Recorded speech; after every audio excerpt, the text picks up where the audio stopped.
I'm having a fabulous talk. This is the most amazing CD we're going to chat about. I'm speaking with Joanne Lazzaro, Los Angeles-based flutist, or should I say flutists, because she is a master of 18,000 zillion different flutes that we're going to types of flutes that we're going to talk about, including Native American flutes. She Hmm. has a wonderful ensemble that has just made a wonderful recording of a work by Katherine Hoover. We're going to talk about that.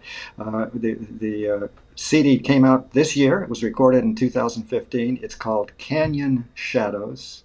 It has the most delicious artwork. It has the most delicious level of standard of quality recording. It's just marvelous, Joanne. And I know every flutist around should be picking up this CD, and other Thank you. interested folks as well. It's just a very unique CD when you talk about it. So, the CD itself, if I may quote from your program magazine, just to Mhm. talk about Canyon Shadows, it combines several overlapping spheres, as you've written. Native flute, silver flute, native music, classical music, sounds of nature, notated music, everything. And also, let me ask this question: how about improvisation? Where is there? I presume there is some improvisation in this suite by Katherine Hoover. So in this piece, the flute parts are written out fairly straightforward. There's a lot of leeway in the interpretation. However, the percussion parts, the three slow movements, are mostly improvised, Oh, wonderful. and the fast movements, every percussionist I've played it with has played something completely different than what was written. Hmm, So the original percussionist at the world premiere concert did not read music.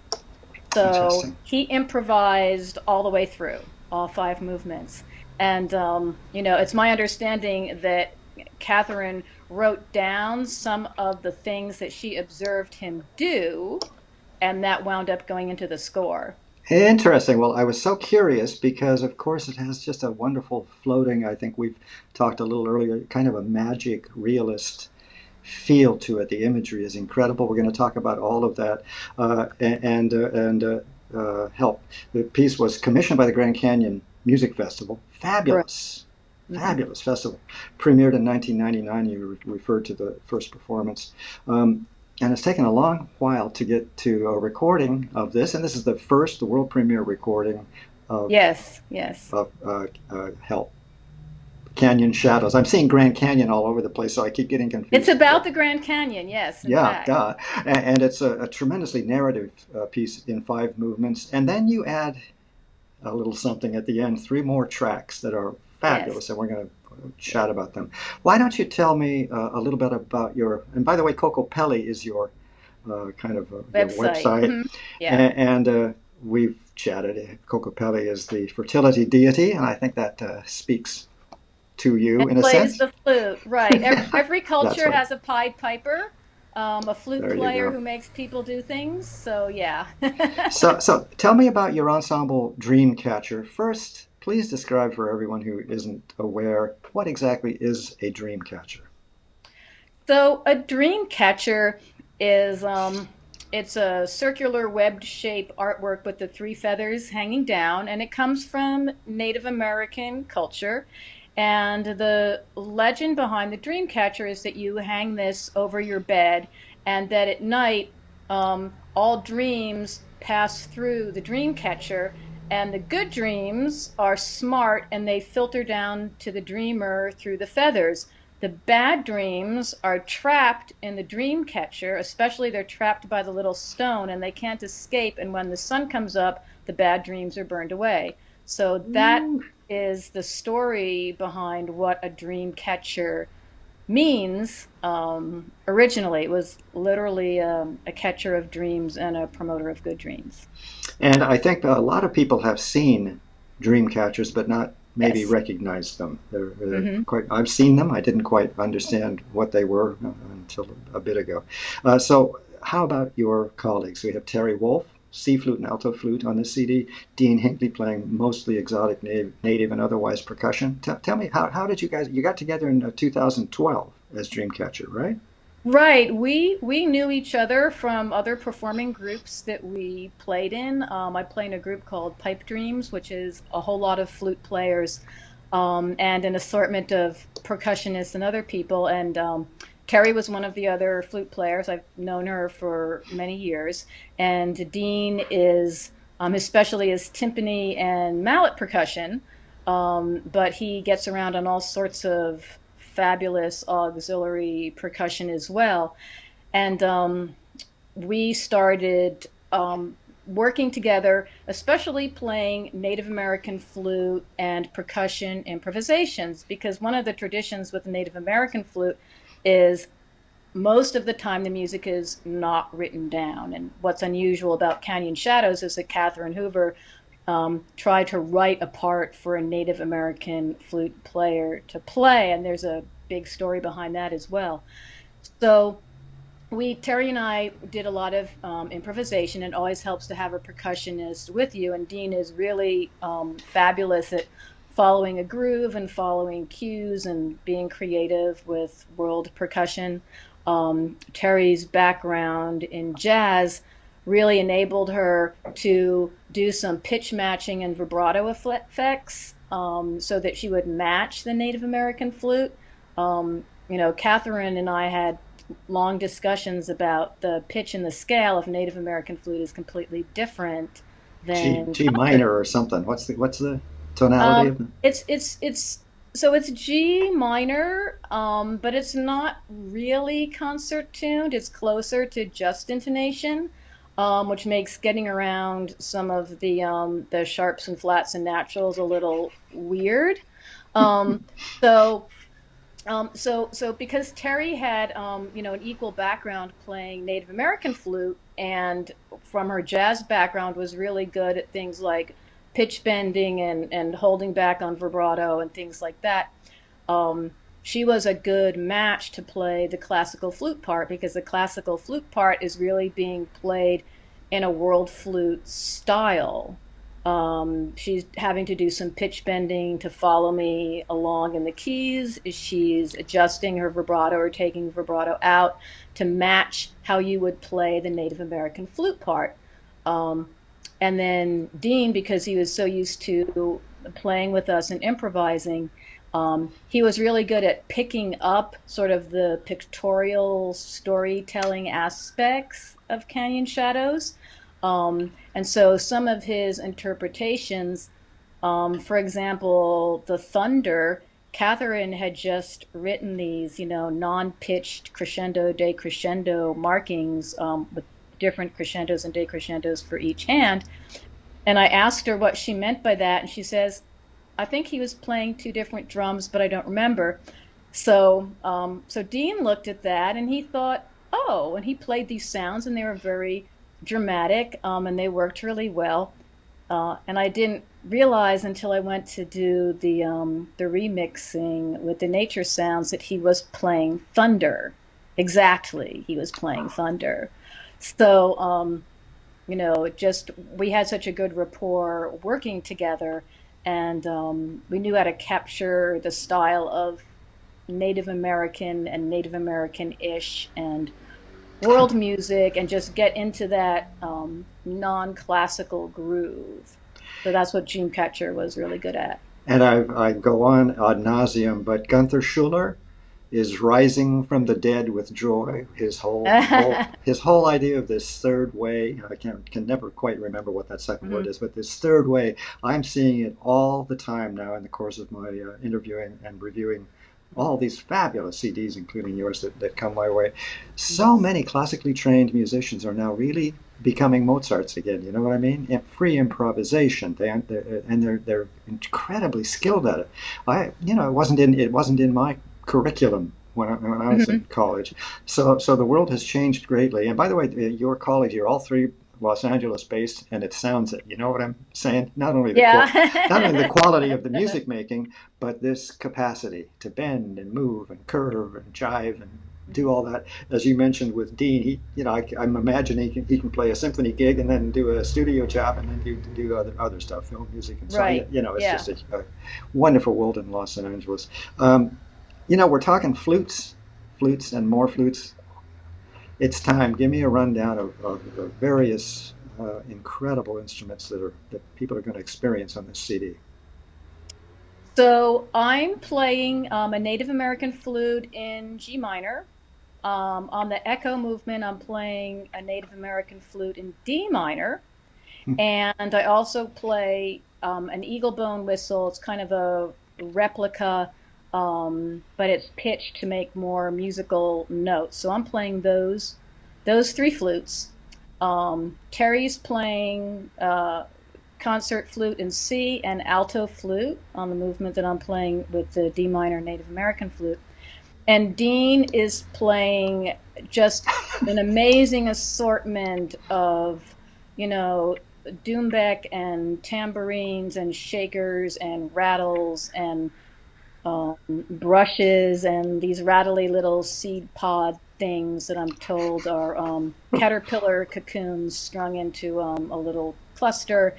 Um, Wow. those little wooden cricket frog creatures that sound like, crickets or frogs at night.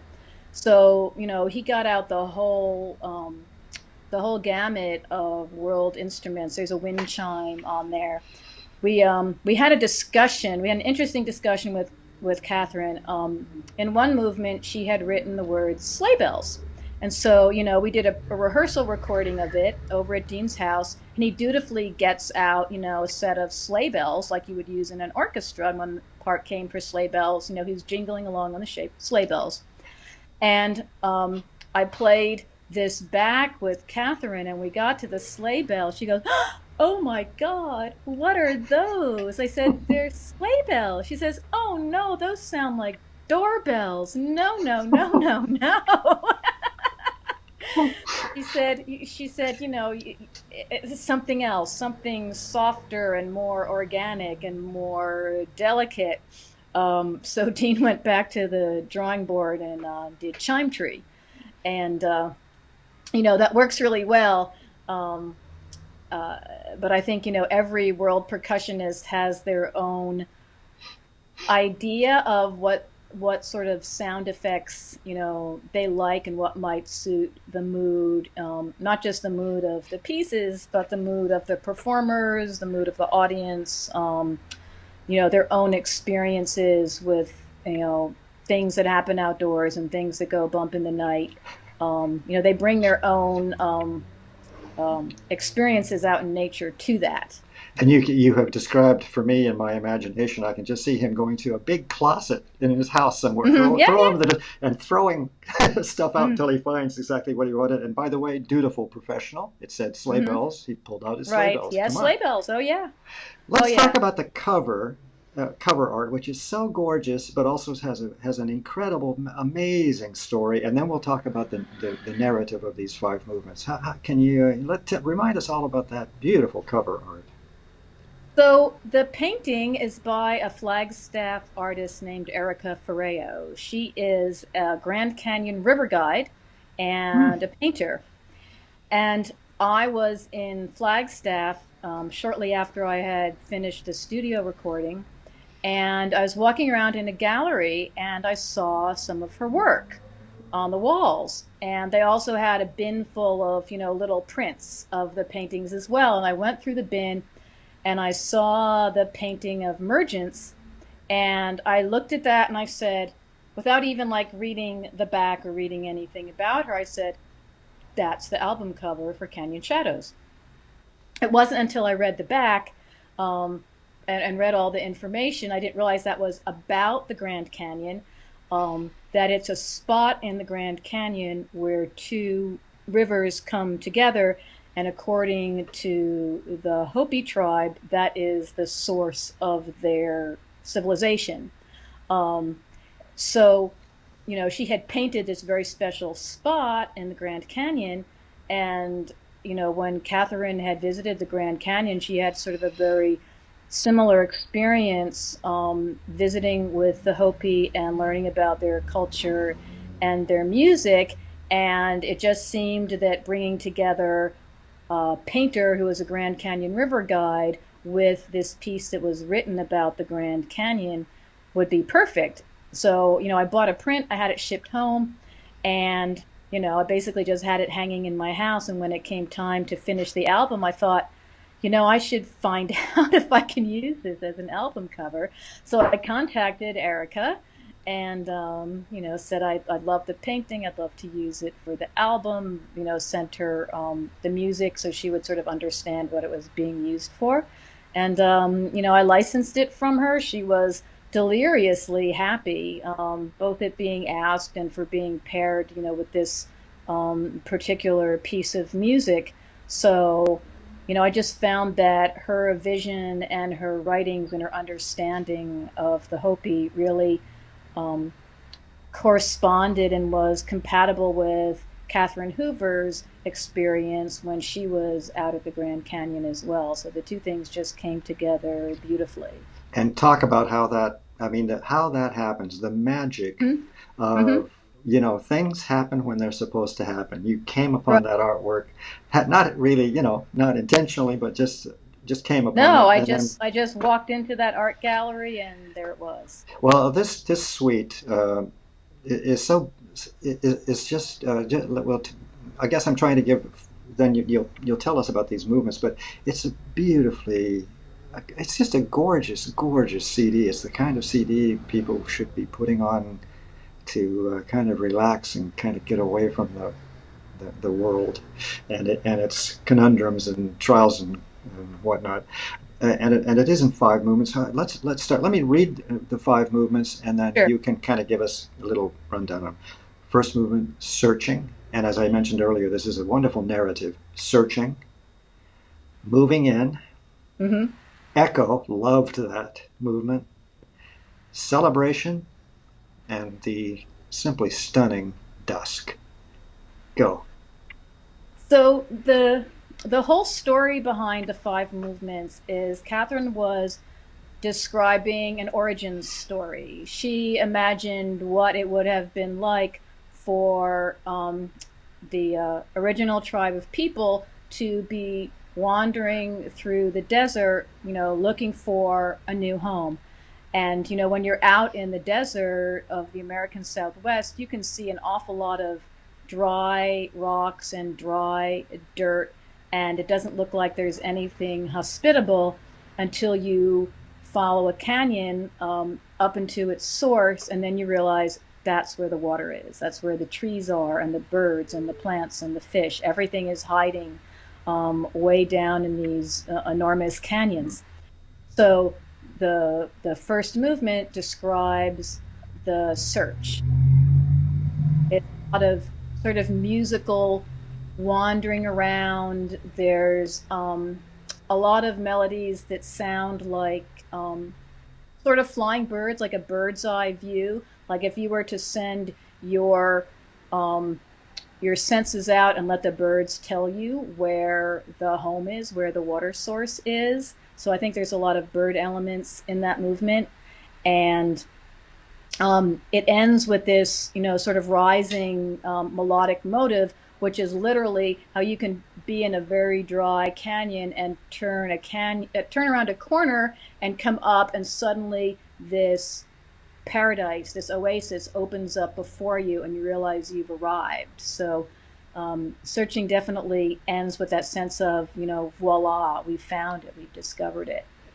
Um, so, moving in, it took me a while to figure out what was going on with moving in because it felt very plotting and inelegant. And I thought about this and I thought about it. Why does it sound so plotting and inelegant? And I realized that one of the musical motives, remembering that Catherine has perfect pitch, I thought these are burros. These are the sounds of burros making little grunting noises and braying noises.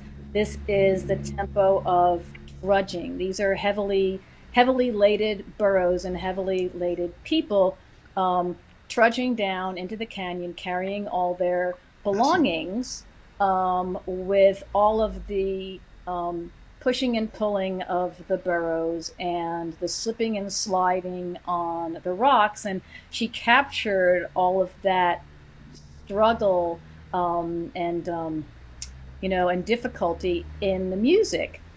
Wow, I'm going to have And to re-listen to that yeah. movement. Thank you for that. That, that was my interpretation. And she, she thought, okay, yeah, sounds good. That's I composers think for that, you. right, They never right, really tell you much. They just agree. Yeah, right. okay. You They see. don't always tell you everything. Yeah. Um, and then echoes. Um, One thing that all players of Native American flute love to do is go find a canyon somewhere that has some really spectacular echo and play and hear the sound come back at them. And so when Catherine wrote this movement, she had the classical flute and the Native American flute take turns, which one is the call and which one is the echo. And so we go back and forth That who's explains a lot to me in terms of Mhm. what I heard. Right, That right. explains a lot. Yeah. You take turns. And the other thing that I felt in that movement, even though she never said it and never wrote it, echoes are supposed to be sort of exact repetitions of what you just did. I mean, it's very mathematical. It's the laws of, physics and acoustics. But yet, when she wrote it, some of the echoes were a little bit different than what was originally played. Sometimes they overlapped in a predictable manner, sometimes they didn't. And the other thing is getting a Native American flute and a classical flute to match pitch exactly on an echo is very, very, very hard because the Native American flute, just like the Baroque recorder, you play soft, it goes flat, you play loud, it goes sharp. Um, so, you know, there was always this little bit of dissonance where the echo was just not the same. It was close but not the same. And as I was listening to this and mixing it, I started thinking about the subsequent mixing of Native American culture into American culture and how fraught with difficulty that was, and the fact that the Native American way of life, even though they tried to mirror a European way of life, it was never the same. There was always like this dissonance, this disconnect between the Native American way of life and their perspective on a lot of things and the introduced European way of life and perspective on those same things. So in that third movement is where the dissonance starts to come in. The fact that the Native American flute can never be fully European and the European flute can never fully match the Native American. They will try to be the same, but they're not. That is brilliant. Go ahead. I dare you. Tell me about Dusk, the final movement. Well, I don't want to skip celebration.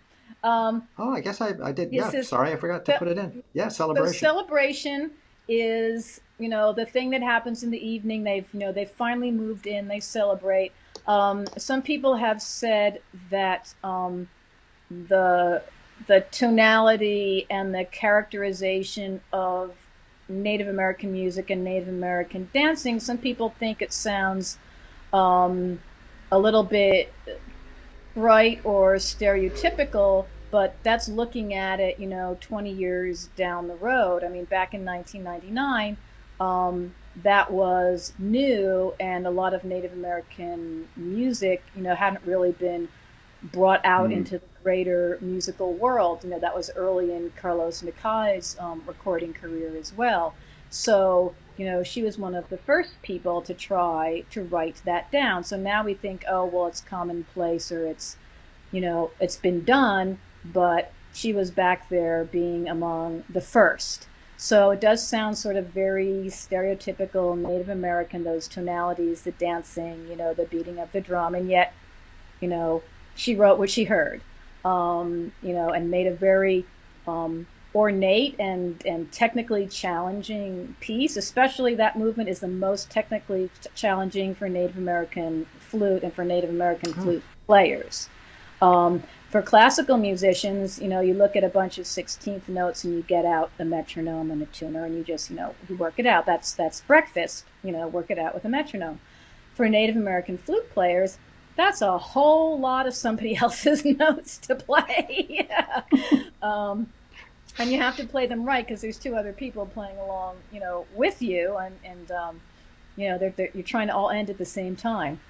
Um, so that's sort of the most raucous of the movements.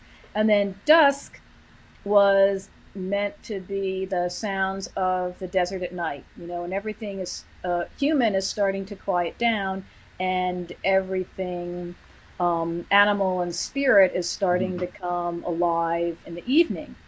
And in her program notes, she talks about sort of chirps and murmurs, and bats and memories. And I realize she's talking about things you can hear when you can't see them, things that you can no longer see, and things that you can never see with your eyes, only with the spirit. And so she said, Can you hold for a minute? I'm in downtown "Sure, Santa Barbara, and a fire engine or something is about to go by. Let me chat at you. sure, Here it goes. Life in the big city. You uh-huh." should know about that, even Los Angeles. Please forgive me for interrupting. Would you like to conclude the thoughts about dusk? Yeah, so with Dusk, she had written all of these very loosely notated little murmurs and chirps and figures, and this was a movement where I wasn't sure what exactly she was getting at. I gave Dean just free rein to do whatever kinds of percussion sounds that he wanted. And Terry and I work together on some of these chirps and murmurs. The two flutes are together, and sometimes they're alternating. Um, and some of them in particular, we thought, well, what noise is this? Especially the bleep bleep bleep bleep bleep bleep bleep bleep. And we thought, we played it, but it's sort of very atonal. It has no tonal orientation whatsoever, that we could recognize. And I thought, well, classical composer, she can, write what she wants. But still in the back of my mind, I was thinking, she has perfect pitch. She's remembering something. She's remembering something. So my goal to move on to the three remixes I'm so glad I was was, getting ready yeah, to go there. exactly. That's how come I got a little confused. That's my alibi Right, about right. celebrating. But you remixed Searching, Echo, and Dusk. Right. Those were the three slow ones. Those were the ones that seemed to have the most sound effects. So, you know, we did the remix on day two of the mixing session, and I had written down little notes in the score where I wanted to mix in specific sound effects, like where I wanted footsteps at the beginning of Searching, and real eagle calls, in addition to the played eagle calls, and then real canyon birds, and the sound of water and the sound of wind. And so, you know, we put all of those into Searching, so you really got the sound of walking up to a canyon, and finding it. And then for Echo, once again, I wanted the sounds of being in the canyon with the water and the canyon birds. And I said, okay, what always happens in the afternoon in the late summer is, you can get those tropical thunderstorms that happen in the desert only in the summer. So what happens in the afternoon is you get thunder. You might not get rain, but you get thunder off in the distance. And so the whole those drum rolls in the beginning of Echo that sound sort of like, who's interrupting this beautiful flute duet with a bunch of, loud banging drums. Well, that's the thunder. And if you lay the sound of actual thunder in with the thunder that Dean played, it's a perfect match. It's just a perfect match. Um, so that was a surprising thing that we found when we laid in the thunder, was Dean had actually played thunder exactly the way it happens, the way it rolls and builds and fades. Um, so I was pretty happy about that because the thunder had laid in really nicely. And then we get to dusk, and I had written in my notes. In addition, there's going to be, the Eagles come back or they leave. They sort of make their last pass for the evening, and I know it's going to be raining by the end, so we're going to put in some more of the real thunder. But I said, in the meantime, what you always hear in the desert at night is coyotes. So I had, made little notes I'd picked out coyote sounds the day before, so I made little notes, put coyotes here, put coyotes there. And, so I'm listening along in the headphones and hear bleep, bleep, bleep, bleep, bleep, and I say coyotes. He drops in the coyotes, and you hear the coyotes going bleep, bleep, bleep, bleep, bleep. And I'm just like, oh, that's what she wrote. That strange little atonal phrase that didn't make any sense. That is the sound of coyotes yipping. Let me jump in for a second, so everybody knows. First of all, the and by the way, Catherine, I assume was not outraged that you played a little bit with these No, mixes and she sound. loved it. She Yeah, loved it. I love it too, by the way. And I just want everybody to know what really struck me was how subtle these additions are. You know what I mean? Some mixers could make a great deal out of it, but these We are so subtle. Go tell me, by the way, the we fellow who had helped you. so Todd Boston is a genius, and I'm gonna plug him here in Please. his studio, Magic Cottage Studio. He's a incredibly talented new age artist, plays guitar and hang drum and a whole bunch of flutes. Um, and he's really got a sense for that atmospheric dream state quality. And so when we were mixing in the sounds, we had long discussions about, how loud should the sounds be? And we came to the sort of the general agreement. We wanted them to be more or less about as loud as they would be in nature, with the exception of the thunder. We toned that down because actually when you have thunder like really close by, it shakes the rafters, and we didn't want people to be like ripping their earbuds off. Um, or jumping for the mute button when the thunder came in at like actual earth shaking volume. So we made the thunder, stay more in the distance so it would be a comfortable listening environment. And we talked about the coyotes for at least like 30 minutes. Um, because, when you hear coyotes in real life, they're always very far in the distance. It's a very faint beep, beep, beep, beep, off in the hills. And I didn't want the coyotes to be so faint that you couldn't hear them. And in a noisy listening environment, you won't hear them. They'll kind of fade into the background. But if you're listening in a quiet room, or if you're listening with headphones, you'll definitely hear the coyotes. And if you listen with headphones, you'll hear them travel from one side to the other across the sound space. Because in real life, the coyotes are traveling, and you hear them on one hill, then you hear them on another hill, Mm-hmm. and then they're gone. Um, so we really talked about the levels, making the coyotes loud enough to be heard, but not so loud that it would sound like they were in your room. Um, and and just the entrance and the roll off of the thunder, and the entrance and the roll off of the rain. We really talked about the shape of the fade in Pro Tools. You had a fade that went like this, and I said, no, I want a fade that goes like this. Um, You've mentioned just standing over his shoulder, trying not to mhm. drive him crazy. Right. He was a person that I knew. I knew him as a friend before that, and I thought, okay, this is a person that can tolerate, a producer with not a whole lot of experience standing over their shoulder saying, okay, can you do it a little bit more like this and a little bit more like that? Can you change this fade? So, and the shape of the fade makes a big difference in your perspective of certain kinds of sound effects. That linear fade Mm.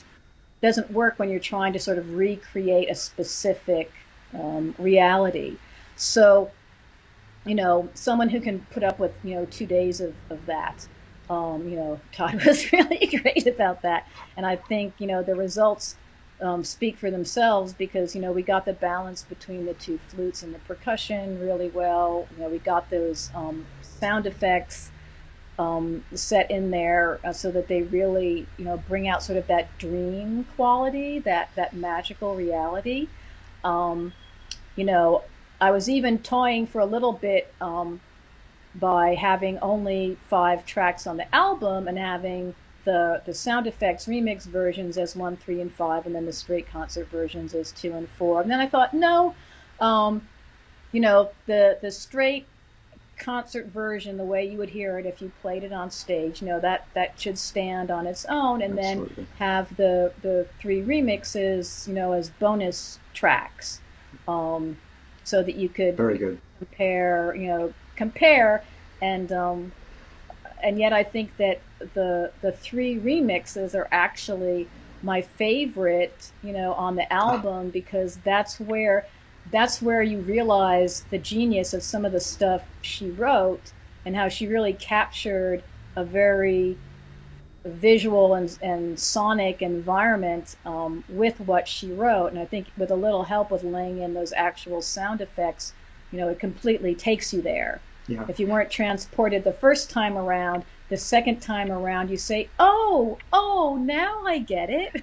Also, it's very, very intelligent what you've done, as you've just described, allowing the piece to stand alone, and Hmm. then offering the mixed versions of Hmm. those three movements, as you said, Right. so people can really start to hear even better Hmm. what Katherine Hoover had in mind. We're running on 35 minutes. I was going to talk to you about the Los Angeles World Flute Conference, or what is it called? Just give me the name again.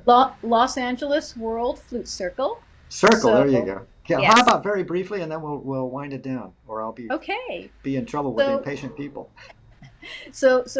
a tradition with Native American flute players and also quite a few other kinds of musicians, like drummers, Yeah. is to have these group events called circles, and basically all levels of ability are welcome. We have everyone from complete beginners at Native American flute or Irish flute or whatever they're trying to learn, to professionals and guest artists, and everybody gets together. There's no reading from sheet music. You learn to improvise, or you play from memory, or you learn to jam with other people. We usually have a few drummers that show up, so they, help keep the groove to organize people. And so it's my way of giving back to the community, and, getting more people into Native American flutes and world flutes in an educational, non-threatening environment. Exactly right, by the way. Bravo. And I've been at drum circles. It's At very first, similar. I'm Mr. Classical, Hmm. all my life, until I started reviewing all these wonderful CDs. I've mellowed considerably in my old age. But these things are very, very important for people to come together, to have an experience together, and to keep it free flowing and creative and improvisatory. I finally get it. At 70 years of age, I finally get it. Listen, Joanne Lazzaro, we're going to have to shut it down here. I want to just let everybody know that my interview with you is going to go up at performingartsreview.net, and there are going to be pictures. There are excerpts from the CD. We're going to have, this is Katherine Hoover's Canyon Shadows, plus your extra wonderful remixings of three of the movements up at it's all going to be up at performingartsreview.net, together with a link to your website, and where and how to buy the CD and all that good stuff. So I want to thank you very, very much for giving me some time today. I can't wait to get this up, and I'll also be writing a review of the CD. It'll be easy. Oh, Brilliant. thank you. Brilliant. It's so clean and clear and so calming and just so everything that we need now in Thank you. society. Joanne, thanks very much indeed for giving me a few minutes of your afternoon. Thank you so much. My pleasure. I enjoyed talking with you. Good. We'll see you then.